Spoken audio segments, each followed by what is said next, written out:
왜냐하면 여러분들이 이제 여드름 피부나 이런 그 지복합성 피부를 떠올리면 자꾸 여드름만 떠올리거든요. 근데 여드름 피부는 세 가지를 기본적으로 하셔야 돼요. 크림 역할에서 어떤 역할을 해야 되냐면 중요한 거 피지 컨트롤이 돼야 되는 건 맞습니다.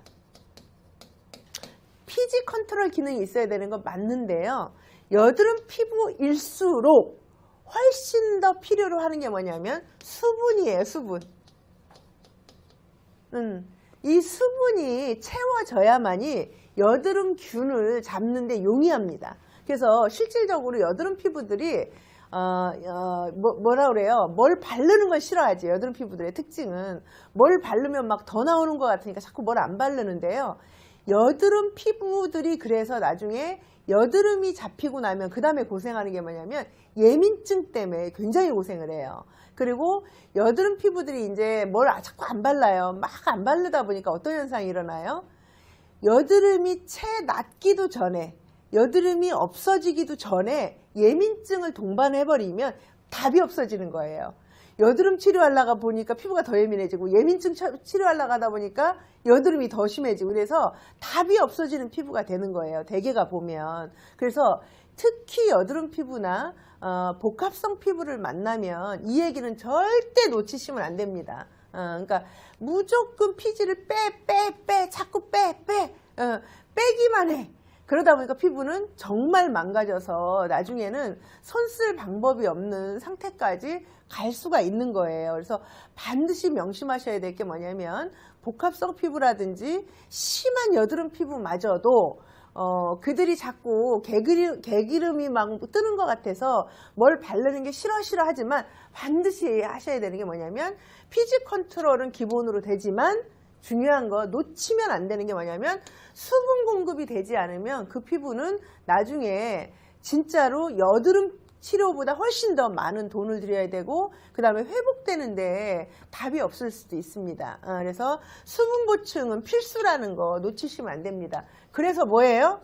AC 크림은 반드시 써야 되는 거예요.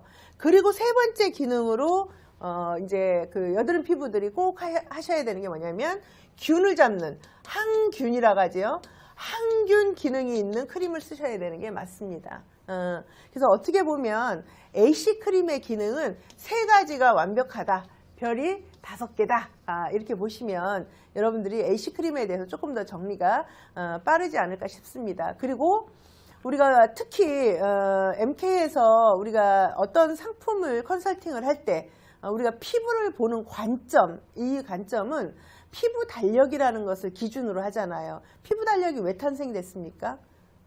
피부는 타고난 피부보다 훨씬 더 중요한 게 오늘 피부. 이게 훨씬 더 중요하다는 거 아닙니까? 이거는 불변이에요. 그래서 피부 타입별 분류보다 훨씬 더 피부 컨디션별 분류가 훨씬 더 중요하고요. 진짜 좋은 피부를 유지하는 것은 피부 컨디션에 따른 내가 홈케어를 어떻게 하고 하느냐, 이 차이점입니다. 그래서 피부 컨디션이 훨씬 더 중요한데 피부 컨디션에서 가장 중요한 게 뭐냐면 온도와 습도거든요. 온도와 습도에 의해서 가장 많이 피부들이 그날 컨디션이 바뀌고요. 그리고 나서 뭐냐면 라이프 사이클로 갔을 때가 이제 특히 여성들은 생리 주기, 이거 되게 중요하고요. 그리고 뭐 일사량, 내가 어떤 외부 특별한 일사량을 외부 특별 활동으로 인해서 내가 일사량이 너무 많았다 그러면 피부 컨디션이 확 바뀌는 거죠. 타고난 피부가 아니라 이렇게 스트레스를 되게 많이 받았다 일시적으로, 이런 피부 컨디션에 따라서 우리는 타고난 피부보다 그날의 컨디션에 맞춘 화장품 처방이나 홈케어 처방이 굉장히 중요하기 때문에 훨씬 더 이 부분은 중요한 메시지를 담고 있습니다. 그래서 이 부분은 여러분들이 좀 정리를 다시 한번 하셔야 될 것 같다라는 생각이 들었습니다. 자, 또 오늘